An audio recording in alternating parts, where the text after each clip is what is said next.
ভাই নেইমারের সাথে এসব কি হইতেছে বুঝে ওঠার আগে পুরো ঘটনাটা একবারে ঘটা কমপ্লিট। আগামীকালকে ব্রাজিলের স্কোয়াড ঘোষণা করার লাস্ট ডেট, আর আজকেই নেইমারের ইনজুরি ধরা পড়ে গেছে।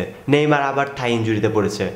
তো আপনাকে একটা প্রশ্ন করি, আপনার কি মনে আছে নেইমারকে লাস্ট কবে জাতীয় দলের হয়ে খেলতে দেখেছেন?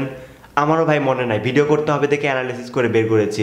নেইমার লাস্ট খেলছে 2023 সালের অক্টোবরের 18 তারিখে উরুগুয়ের এগেনস্টে। তো ওই দিন যে খেলে হাফ টাইমের আগেই, মানে প্রায় হাফ টাইমের আগ মুহূর্তে ইনজুরিতে, এসিএল ইনজুরিতে যে পড়ছে, তারপর থেকে এখনও পর্যন্ত জাতীয় দলের হয়ে একটি সিঙ্গেল ম্যাচ খেলার সুযোগ পায়নি ইনজুরির কারণে। ব্যাক টু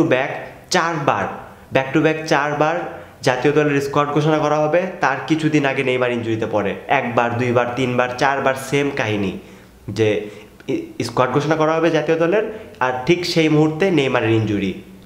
এই সেম কাহিনীটা ঘটেছে চারবার এইবার সহ। 23 সালের সেই এসিএল ইনজুরির পর থেকে নেইমারকে আমরা আর কখনোই তার আগের রূপে দেখতে পাইনি। কিন্তু লাস্ট এই ফিফার এই ট্রান্সফার উইন্ডোর পর থেকে কয়েকটা ম্যাচ যাবৎ নেইমার 4টি ম্যাচ ফুল 90 মিনিট মাঠে খেলেছে, চারটি ম্যাচ। তার মানে নেইমার ফুল ফিট খেলার জন্য।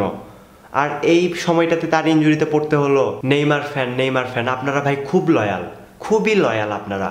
কারণ মেসি ফ্যানরা বলে আমরা মেসির হাতে অমুক শিরোপা দেখতে চাই, রোনাল্ডো ফ্যানরা বলে আমরা রোনাল্ডোর হাতে ফিফা ওয়ার্ল্ড কাপ দেখতে চাই, নেইমার ফ্যানরা বলে আমরা নেইমারকে শুধু খেলতে দেখতে চাই 90 মিনিট, জাস্ট খেলতে দেখতে চাই, ট্রফি দেখতে চাই না। তো সেটাও হয়ে উঠতেছে না কোনো কারণে, ইনজুরির কারণে, শুধুমাত্র ইনজুরির কারণে। সো গাইস, স্কোয়াডটা যেহেতু এখনও অফিসিয়ালি ঘোষণা করা হয় নাই, তো দেখা যাক কি হয়। আর বোঝাই তো যাচ্ছে নেইমার স্কোয়াডে থাকবে না, কেননা সে ইনজুরিতে পড়ে গেছে। তো কিছু করার নেই, আশা করি নেইমার খুব দ্রুত ইনজুরি থেকে ফিরে আসবে।